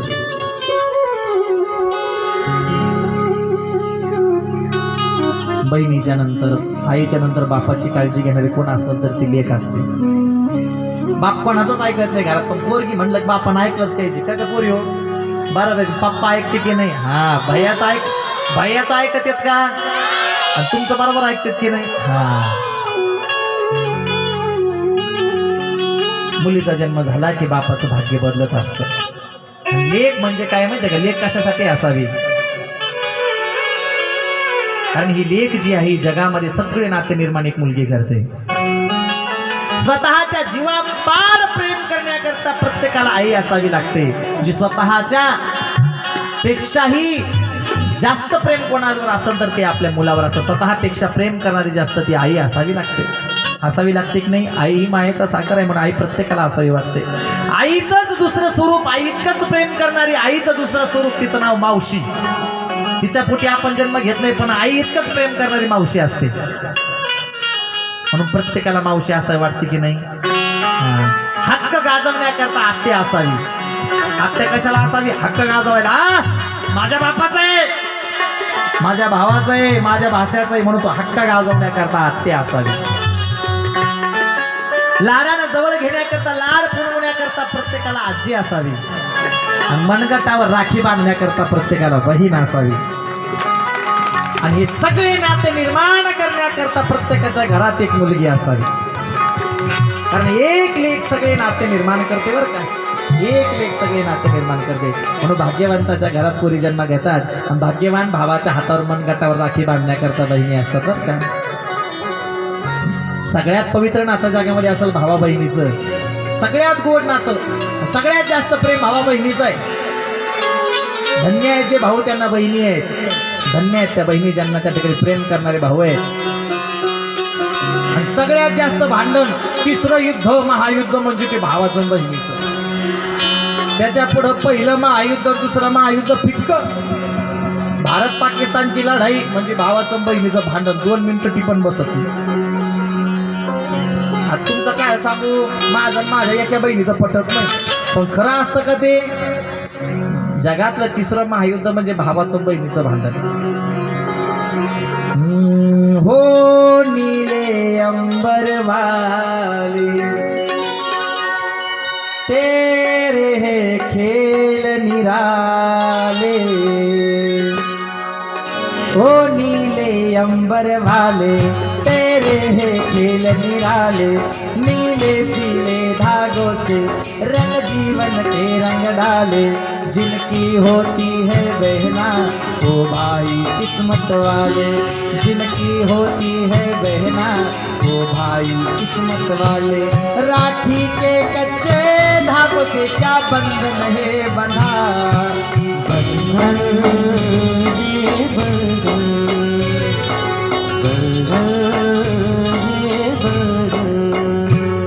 हो नीले अंबर वाले तेरे है खेल निराले. हो नीले अंबर वाले तेरे है खेल निराले. नीले पीले धागों से रंग जीवन के रंग डाले. जिनकी होती है बहना वो भाई किस्मत वाले. राखी के कच्चे धागों से क्या बंधन है बंधा.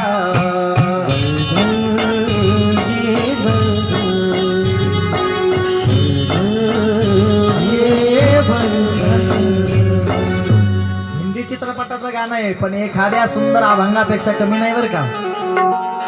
काही काही गाणे त्याच्यामध्ये अर्थपूर्ण असतात. हो नीले अंबर वाले भगवान शिवाला सांगतात तेरे हे खेल निराले. नीले पीले धागों से रंग जीवन के रंग डाले. जिनकी होती है बहना ओ भाई किस्मत वाले. भाग्यवान भावाच्या मनगटावर राखी बांधण्याकरता बहीण असते म्हणून बहिणीला जपा. थोड्याशा वादावादावरून तरी आजकाल भावाचे बहिणीचे भांडणं होतात. पण तुम्हाला सांगू यांना काही लागत नाही, आपलं काही लागत नाही. फक्त माहेरात आल्याच्या नंतर 2 शब्द गोड बोलणं आणि ममतेनं त्या ठिकाणी माहेरात बोलावणं एवढंच लागतं. त्यांच्या घरी जाता जाणं एवढं आहे. त्यांना आपली काही आवश्यकता नाही. फक्त 2 शब्द त्या ठिकाणी. कधी कधी ना उगाचच त्या ठिकाणी आपल्या आत्याला फोन लवीत जा. बहिणीला लावतो तसं आत्याला लवीत जा. का? कारण आपल्या मायबापाच्या नंतर, आपल्या आजी आजोबाच्या नंतर जर त्यांची काळजी घेणार कोण असतं तर आपण असतो. म्हणून आत्याला सुद्धा फोन लवीत जा बहिणीच्या नंतर बरं का. आत्या म्हणजे माहेरचं बरं का. आत्याशिवाय माहेरचा कोणताच कार्यक्रम अपूर्णच दिसतो. आता येत नाही आणि 2-4 आडे शब्द बोलत नाही तर तो कार्यक्रम होणंच वाटत नाही. म्हणून आत्या सुद्धा त्या ठिकाणी बहिणीचं त्या ठिकाणी माणसानं काय वर्णन करावं महाराज. जगातलं सगळ्यात पवित्र नातं आहे. बहीण म्हणजे काय माहितीये का? अंगणातली चिमणी आहे चिमणी. कि भैया तेरे अंगना की मैं तो ऐसी चिड़िया रे. एकाला 1 असली, 2 असल्या, 3 असल्या, 4 असतात का राहतात का माहेरात कधी? तसे चिमण्या अंगणातून उडून जातात. तशी लेक जशी उडून जाते ना पुन्हा कधी अंगणात येत नाही बरं का. कि भैया तेरे अंगना की मैं तो ऐसी चिड़िया रे. हो भैया तेरे अंगना की मैं तो ऐसी चिड़िया रे. रात भर बसेरा है कि सुबह उड़ जाना है रात भर बसेरा है कि सुबह उड़ जाना है रात भर बसेरा है कि सुबह उड़ जाना है रात भर बसेरा कि सुबह उड़ जाना भावाचं आणि बहिणीचं कितीही भांडण होऊ द्या वेळ आहे अजून थांबा मी सांगणार तुम्हाला सूचना करेन भावाचं आणि बहिणीचं कितीही भांडण होऊ द्या कितीही भांडण नका जमून द्याय नका ही त्यांचं भांडण पण बहिणीच्या लग्नात सगळ्यात रडणारा जास्त कोण असेल तर तो भाऊ असतो एका लोकगीतामध्ये वर्णन केलंय बघा तो माझा दाद्या रडतो गड्यात पडून तो माझा दाद्या आणि तो माझा दाद्या रडतो गळ्यात पडून माझा दाद्या रडतो गळ्यात पडून सोन्याची बाहुली मला चालली सोडून सोन्याची बाहुली मला चालली सोडून चिमणी माझी उडून गेली चिमणी माझी उडून गेली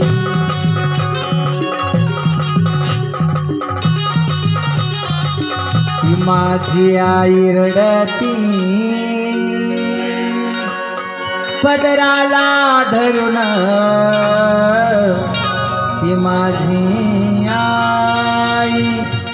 ती माझी आई रडती पदराला धरून आणि माझी हरण चालली कळप सोडून माझी हरण चालली कळप सोडून चिमणी माझी उडून गेली चिमणी माझी उडून गेली माय रडून मोठ्यानं मोकळी होती पण बाप कधीच सगळ्या देखत रडत नाही कुठं रडतो मंडपाच्या मागं जातो का मला जर रडताना पाहिलं तर माझ्या ताईला रडू येईल म्हणून तो मंडपाच्या मागं जातो बरं का तो माझा बाप रडतो मंडप धरून तो माझा बाप रडतो मंडप धरून माझं हृदयामधलं काळीज चाललं सोडून माझं हृदयामधलं काळीज चाललं सोडून चिमणी माझी उडून गेली चिमणी माझी उडून गेली चिमणी माझी उडून गेली लेक म्हणजे त्याच्या चिमणीसारखं जीवन आहे बरं का माहेरामध्ये कधी भुरकण अंगणामध्ये येते कधी उडून जाते म्हणून भाग्यवान घरी त्या ठिकाणी मुली जन्म घेतात दक्ष राजाचं भाग्य पलटलं प्रजापती झाला हळूहळू त्या ठिकाणी सती माता कलेकलेनं मोठी होऊ लागली शिवभक्ती अगदीच त्या ठिकाणी जागृत झाली आपल्याला त्या ठिकाणी अगदी 15 मिनिटामध्ये शिवविवाहापर्यंत पोहोचायचंय थोडं जलद गतीनं कथा घेऊन राहिलेला भाग त्या ठिकाणी उद्याच्याला बघू संबदेव नमः पार्वती पतये शिव हर हर महादेव पुढे दक्ष राजाच्या विरोधात जाऊन त्या ठिकाणी सती मातेचा विवाह भगवान शिवाशी झाला वचन मात्र दिलं होतं परंतु पाळलं नाही म्हणून तरी सुद्धा दक्षता आणि दक्ष राजाची कन्या सती माता आणि भगवान शिवाचा विवाह झाला त्या दिवसापासून दक्ष राजानं सगळे नाते सतीशी तोडले एक दिवस देवसभेमध्ये दक्ष राजा आल्याच्या नंतर सगळे देवी देवता उठून उभा राहिले मात्र महादेव उठले नाही महादेवाला काय घेणं देणं नाही कारण महादेवापेक्षा मोठं कोणीच नाही महादेव उठले नाही दक्षाला वाटलं अपमान झाला माझा सगळे देवदेवता उठून उभा राहिले माझा जावई असून उठलाय म्हणे हा याच्या अपमानाचा बदला घेतल्याशिवाय मी राहणार नाही मग यांनी काय केलं अपमानाचा बदला घेण्याकरता सगळ्यात मोठा यज्ञ विष्णू यात ठेवला सगळ्यांना निमंत्रण दिली महादेवाला नाही सकाळी सगळे त्या ठिकाणी देवता नवीन कपडे नवीन वस्त्र परिधान दागदागिने घालून कैलास पर्वताक वरून त्या ठिकाणी निघाली सती माता विचार करते सगळे चालले कुठं आज तर देवलोकात काही कार्यक्रम नाही तेवढ्यात नाराजी तिथं आले नाराजी म्हणतात तुम्हाला माहिती नाही काय काय म्हणे काय म्हणे तुमच्या पप्पाच्या घरी फार मोठा यज्ञ नाही ना म्हणे फार मोठा यज्ञ नाही म्हणे तुम्हाला आमंत्रण नाही का म्हणे नाही पण जाऊ दे म्हणे बापाच्या घरी जायला कुठं आमंत्रण लागतं म्हणे नारदजी निघून गेले. सती मातेनं महादेवाकडे हट्ट धरला. ऐका ना म्हणे, ओ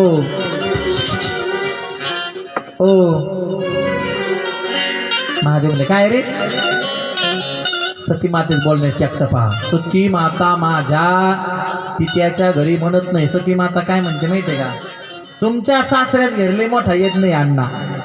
ती म्हणजे कोण माझ्या बापाच म्हणत जरा लांबून येतं, तुमच्या सासऱ्याच म्हणलं जवळ जवळून येतं. बोलणं शिकावं यांच्या कोणा. महादेव म्हणले, पत्रिका निमंत्रण अक्षदा याच्यापैकी व्हॉट्सअपला मेसेज नाही. म्हणजे जायचं कशाला? महादेवाने सांगितलं, जिस घर में आदर मान नहीं उस घर में जाना ना चाहिए. जिस घर में आदर.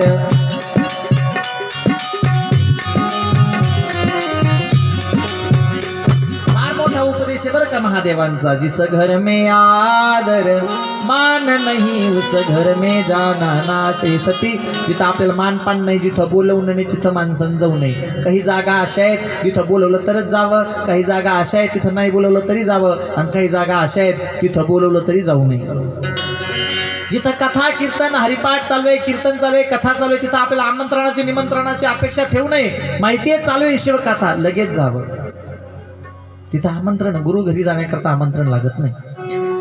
एखाद्याच ठिकाणी वाईट घटना झाली तिथं निमंत्रणाची वाट बघू नये. पण जिथं व्यावहारिक त्या ठिकाणी उत्सव आहे, लग्न आहे, यज्ञादी समारंभ आहे, काहीतरी आहे विशेष, तिथं निमंत्रणाशिवाय माणसानं जाऊ नये. नाहीतर अपमानाला कारणीभूत व्हावं लागतं. बऱ्याच जणांना मोठाडपणाचे असतात, दुसऱ्याला न किंमत देणार. त्यांना म्हणायचं तू मोठा, तुझ्यापेक्षा तुझा बाप मोठा, आणि त्याच्यापेक्षा तुझा आजा मोठा, आणि त्याच्यापेक्षा तुझा पुंजा मोठा, तू तुझ्या घरी चुलीत गेला. ज्याला आपलं मानपान नाही, ज्याला आपला मोठेपणा नाही, आपला पाहुणा किती मोठा असला त्याला जर आपल्या गरीब पाहुण्याची किंमत नसेल, त्याला काडी लावून द्यायची. अजिबात त्याच्याकडे डुंकू पण. ज्याला आपला मोठेपणा नाही, काय उपयोग आहे त्याचा आपल्या जिंदगीमध्ये? काही उपयोग नाही. बरेच त्या ठिकाणी लोक दुसऱ्याला तुच्छ समजतात, पण जे दुसऱ्याला तुच्छ समजतात त्यांची इतके तुच्छ तेच असतात. दुसऱ्याला कधी सुद्धा माणसाला कमी समजायचं नाही, कोणाला कमी समजायचं जगात काम नाही. कारण राजाचा रंगाचा राजा तो भोले बाबा करतो बरं का. म्हणून मोठेपणाचा श्रीमंतीचा माणसाला कधी गर्व असू नये. जाऊ नको सती. ऐकलं नाही, नंदीला सोबत घेतलं. सती माता निघाली. माहेराला जायचं म्हणलं की जे काम सकाळी पासून दुपारी 2 पर्यंत जातंय रोजचं, जर मम्मीच फोनाला जायचं असलं का सकाळी 10लाच रेडी, कार्प बांधून गाडी पुढे हजर. तितकंच काम, तितकाच दिवस. पण त्या दिवशी कसं काय लवकर आवरतं काय माहिती. आज माहेराला जाणं झाली हो, कशी कशी उरकावी माझ्या माहेराची वाट. माझ्या माहेराच्या वाटा, माझ्या माहेराच्या वाटा, तुला बघ दे माझा बंधू माझा पाठी राखा. आज माहेराला जाणं झाली हो पहाट, कशी कशी उरकावी माझ्या माहेराची वाट. आता एवढं माहेराला जायनं विशेष राहिलं नाही. माहेराला जायनं पहिल्या काळात फोन नव्हते, काही नव्हतं, पत्राने व्यवहार असायचा. त्यावेळेस लेकी काय करायच्या, वर्षातून एकदा माहेराला जायनं व्हायचं. मग अशी दिवाळी आल्या, बोटावर इतके महिने राहिली, तितके महिने राहिली. रोज दिवाळी जवळ आली, भाऊबीज जवळ आली तर कशात तरी निमित्तांवर माळवतावर जायचं. आणि वर जाऊन भावाची गाडी बघितली ती काय मुराळी दिसतो काय म्हणून वर जाऊन वाट पाहायची. पाहत होत्या की नाही खरं सांगायचं नाही म्हाताऱ्या, आता मुराळी येईन, मग मुराळी येईन, मग मुराळी येईन. पाहत होत्या वाट दिवाळीची. आता काय नाही, कवा फोन येईल, माळ फोन आहे. निमे वाटुळे पुरी संसार त्या फोनान केली.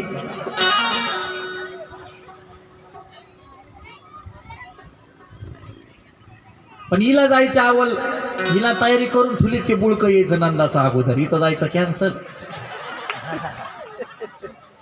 माहेराला जायचं, एक लेकरू खांद्यावर, एक कडेवर, एक हाताला. पोराने विचारावं आई मामाचं गाव किती लांब आहे ग? ए वडा झाड दिसलं की आपल्या मामाच्या गावातलं. तिथपर्यंत गेलं की आलंच मामाचं गाव. पुढे वडा झाड, हा आंब्याचं झाड, ते नारळाचं झाड, आपल्या मामाच्याच माळ्यातलं. मामाच्या गावाला जायला त्या ठिकाणी लहानपणी आनंद होता, वेगळा आनंद असतो मामाच्या गावाला जायचा, नाही का. सती माता निघाली, पण सतीला कोणी विचारलं नाही बरं का तिथं. सतीच्या बहिणी विचार लागले, सती कायला आली म्हणे, तू तुला कोणी बोलावलं, कशाला आली तू, कशाला त्या महादेवासंग लग्न केलं नसतं म्हणे, तर बापासंग आता तुटलं नसतं म्हणे, तुला निमंत्रणाशिवाय कशाला आली. सती माता म्हणली, महादेवांसंग लग्न लावून तोटा झाला नाही म्हणे, फायद्यात झालं म्हणजे. काय झालं? त्या बहिणी विचारू लागल्या की गोरा साची बताव अन काहे करवाला भोले बाबा से ब्या, हो गोरा साची बताव काहे करवाला भोले बाबा से ब्या.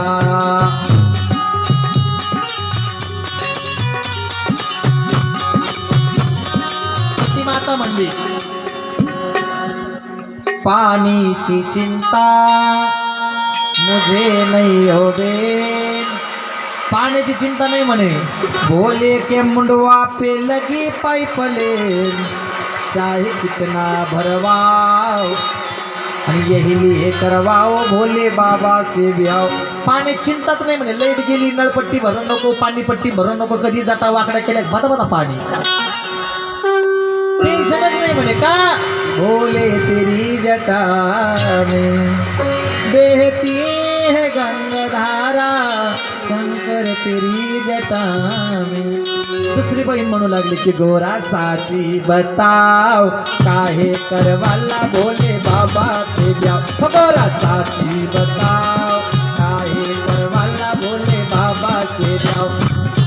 ती म्हणली, गाडी की चिंता मुझे नहीं हो बे, अरे द्वारी खड़ा मेरा बूढ़ा नंदी भेद, चाहे कितना दौड़ाओ कितना भगवाओ ना तो डीजल भरवाओ, यही लिए करवावा भोले बाबा से. ती म्हणली, गाडी चिंता नाही ना म्हणे, द्वारे खड़ा मेरा बूढ़ा नंदी भेद, ना तो डीजल डलवाओ ना तो पेट्रोल डलवाओ, चाहे कितना दौड़ाओ. डिझेल पेट्रोल आणि सीएनजी भरा ताणच नाही म्हणे. तिसरी बहीण म्हणू लागली की गोरा साची बताव काहे करवाला भोले बाबा से ब्याव. ती म्हणली, साबुन की चिंता, लय साबण लय निर्मा लागतो, आपल्याला लागतो की नाही, संपला का माल कळकट, वॉशिंग पाउडर निरमा, दूध सी सफेदी निरमा से आए, रंगीन कपड़ा भी बसंत निरमा. ती म्हणली, चिंताच नाही ना पार्वती माता, साबुन की चिंता मुझे नहीं आवे, भोले बाबा नहीं लेते कभी कपडे पे. धुवायचा ताण निर्माण साबणी लागत नाही म्हणे, वाघाच्या कातडे लावून फिरतेत म्हणे. एक बहीण म्हणले की गोरा साची बताव काहे करवाला भोले बाबा से ब्याव. सती माता म्हणते, लाइट की चिंता मुझे नहीं होवे, लाइट की चिंता मुझे नहीं होवे, भोले के मुंडवा पे चंदा मामा की लालटे, चाहे कूलर चलवाओ चाहे एसी चलवाओ, यही लिए करवावा भोले बाबा. सती माता धकूनच दिल नाही, तेच यज्ञामध्ये गेली. बापानं पाहिलं, आईनं पाहिलं, आई जवळ आली, तोंडावरून हात फिरवला. सती सगळ्या दिसत होत्या पण तू नव्हती म्हणे, सगळं यज्ञ अपुरा दिसत होता म्हणे, तू आली सगळं भरून पावलं. सती सगळं दुःख विसरून गेली. माईने एकदा तोंडावरून हात फिरवला तर नांदून आलेलं सगळं दुःख त्या ठिकाणी लेख विसरून जाते. माहेराला माहेर पण तोपर्यंतच आहे जोपर्यंत म्हातारी माहेरात आहे, जोपर्यंत माय जिवंत आहे तोपर्यंत माहेराला माहेर पण आहे. ज्या दिवशी माहेरातली माय गेली त्या दिवशी माहेर पण संपलं.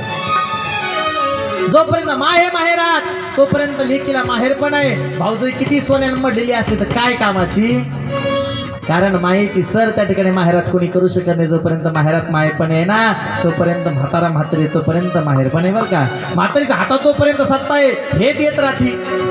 लेकीचे कधी पिशवी रिकामी, गाडीचे गाडी भरू भरू देती. कमी पडलं 4 कांद्याच्या गोण्या शेजाऱ्याच्या चाळीत फेकीन पण लेकीची बराबरी करीन. 2 कापसाचे गटोटे शेजाऱ्याच्या मळ्यात फेकीन पण लेकीची बराबरी करीन. लेकीच्या संसाराची बरोबरी माईनं करावी. एवढंच नाही, हातातली सत्ता जरी गेली ना, कुरड्या पापड्या पापड खोक्याचे खोके, हातातली सत्ता संपली काही राहिलं नाही तरी सुद्धा म्हातारी लेकीची पिशवी कमी जाऊ देत नाही. 4 कांदे तरी शेतातले टाकील, 2 कोथिंबीरच्या जुड्या तरी टाकील. काही हातात नाही राहिलं, कोणी 10-20 रुपये दिले तेवढे जपून जपून ठेवी. नको माझी ताई दिवाळी येईल ते एवढे द्यायला कामं येतील. त्याला माय म्हणावं. जोपर्यंत माय ना तोपर्यंत लेकीला माहेर पण आहे. बापानं पाहिलं, सती कशाला आलीस, कोणी बोलावलं तुला? ते जोगी, तो स्मशान जोगी, तो बैरागी. नको नको, ते शिवाला अपशब्द बोलू लागले. सती म्हणली, पा बाबा, मला काय बोलले, माझी निंदा केली, मी खपून घेईल. महादेवाची निंदा मी खपून घेणार नाही म्हणे. त्याचं फळ तुम्हाला तुरंत भोगावं लागेल. सती मातेनं मागं पुढं पाहिलं नाही. योग अग्नीनं स्वतःचं शरीर प्रज्वलित केलं, अग्नी लावला, स्वतःचं शरीर भस्म करू लागली. सांगितलं, याचा बदला मी घेईल म्हणे. सती माता धगधग जगू लागली. नंदीना पाहिलं, सगळ्या यज्ञाचा विध्वंस केला. आपल्या शिंगाने एकेकाला भुकसू लागला.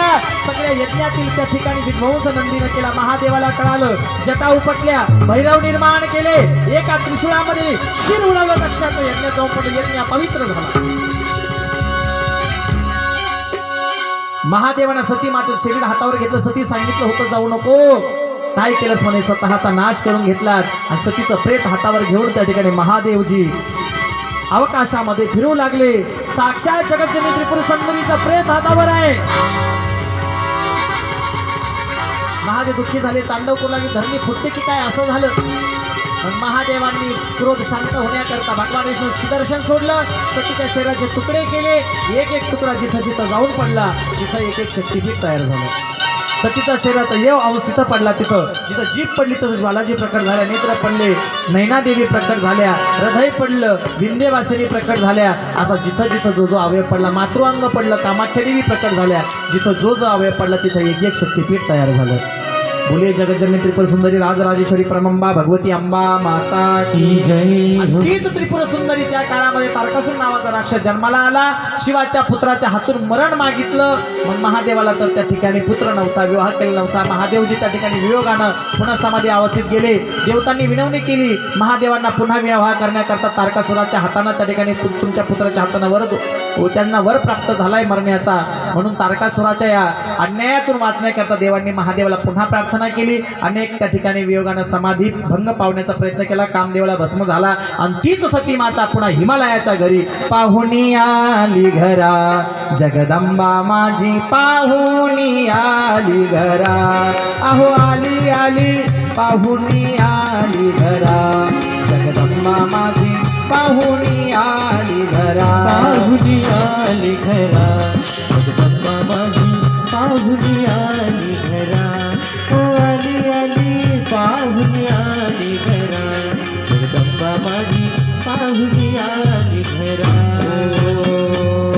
अश्विन शुद्ध प्रतिपदेशी अंबा जन्मली हिमालयासी.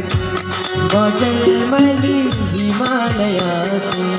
मोत्यानं चौक भरा. जगदंबा माझी पाहुणी आली घरा. आली आली पाहुणी आली घरा. जगदंबा माझी पाहुणी आली घरा.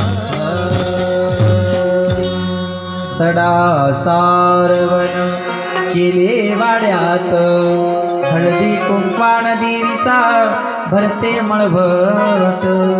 मोत्यान भाग भरा. जगदंबा माझी पाहुणी आली घरा. बोलून घ्या, महादेव पार्वती बोलून घ्या. आलेली आहेत का? मग हळूहळू कलेनं माता पार्वती मोठी होऊ लागली. भगवान शिवा करता गौरी कुंडावर तप केलं. बेलाचे पानं खाऊन तप केलं म्हणून अपर्णा नाव पडलं. तीच जगदंबा त्या ठिकाणी भगवान शिवाशी तिचा विवाह हिमालय राजानं त्या ठिकाणी करण्याचं ठरवलं. इकडे महादेवाची लाईन, लग्नाची तयारी. इकडे लक्ष द्या, 2 मिनिटं अजून कथा चालू आहे. येईपर्यंत उशीर आहे अजून. सगळे देवी देवता पार्वतीच्या बाजूने गेले, महादेवाच्या बाजूने कोणी वराडी नाही. का?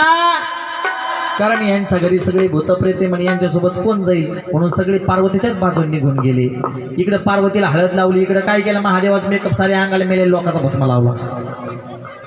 मग शिव ही शंभुगण करही शिंगारा. जटा मुकुट ही मोर सवारा. जटाचा मुकुट बांधला, सर्पाच्या माळा घातल्या, कुंडन कंकण पहिरे ब्याला, तनो विभूती पटके हरी छाला.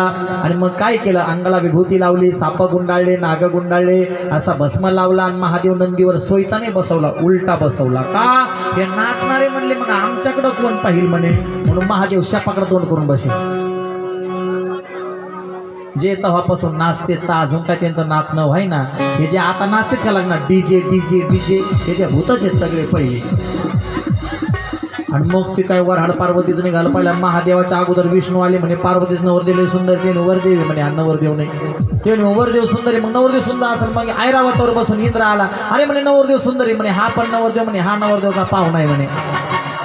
आणि मग जेव्हा काही भूतप्रेताचं वरहाड आलेलं पाहिलं, सगळ्यांनी कड्या कुलपा लावल्या आत लावून बसलेत सगळे म्हणजे भूतम प्रेतन शाकिनी डाकिनी काक्षिणी अंक्षिणी लग्नाला आल्यात म्हणे.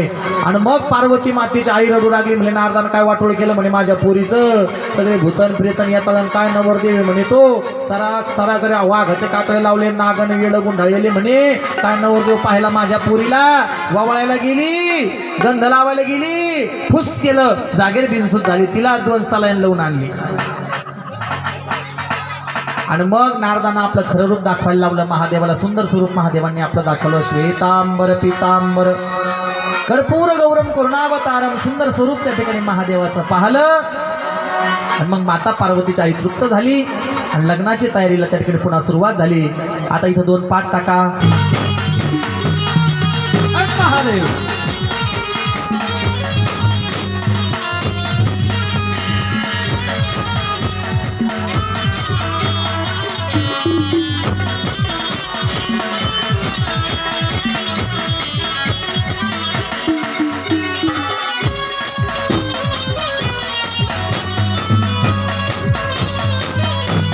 सगळे राऊंडच्या बाहेर उभे राहा, मध्ये कोण येऊ नका.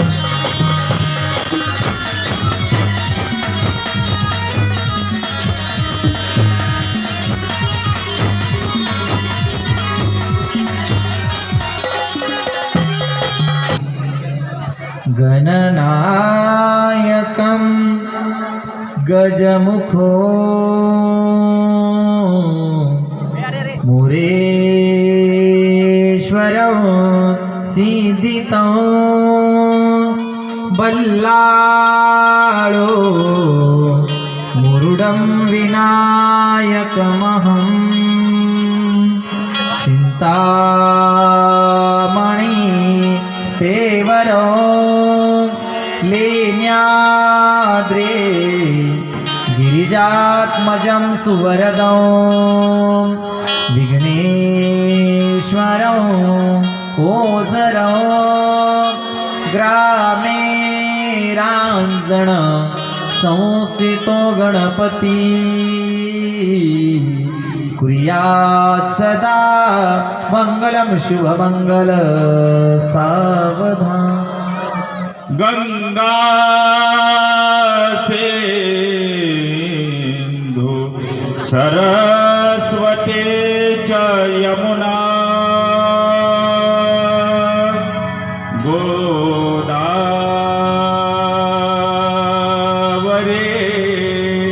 नर्मदा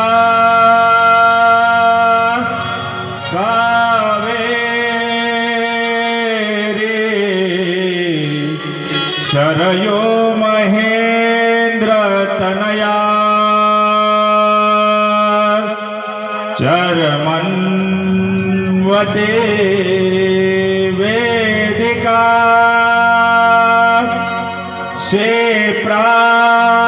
क्षेप्रावे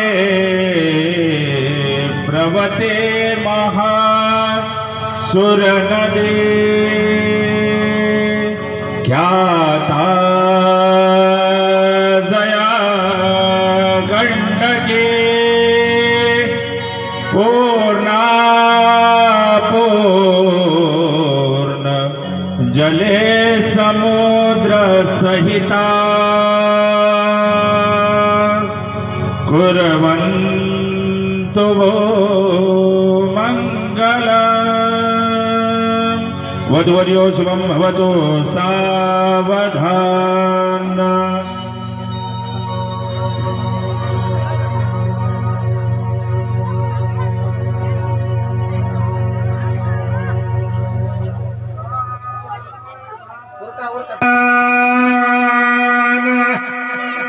विष्णु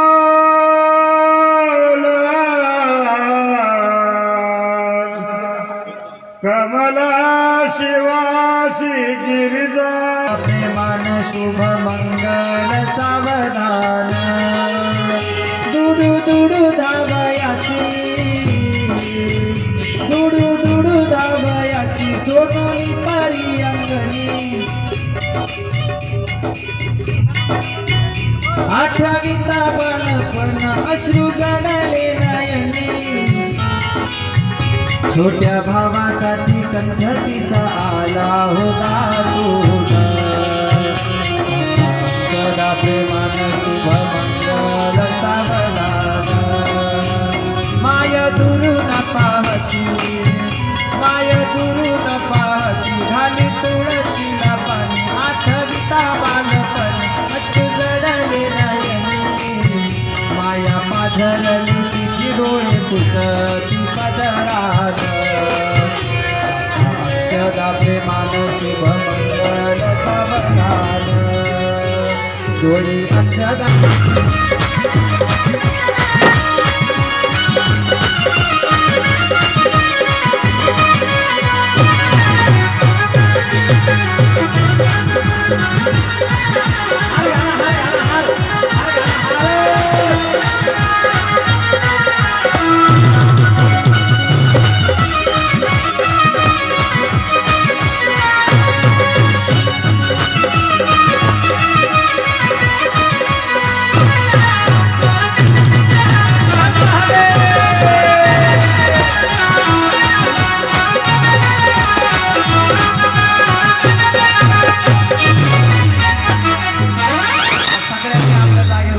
सगळ्यांनी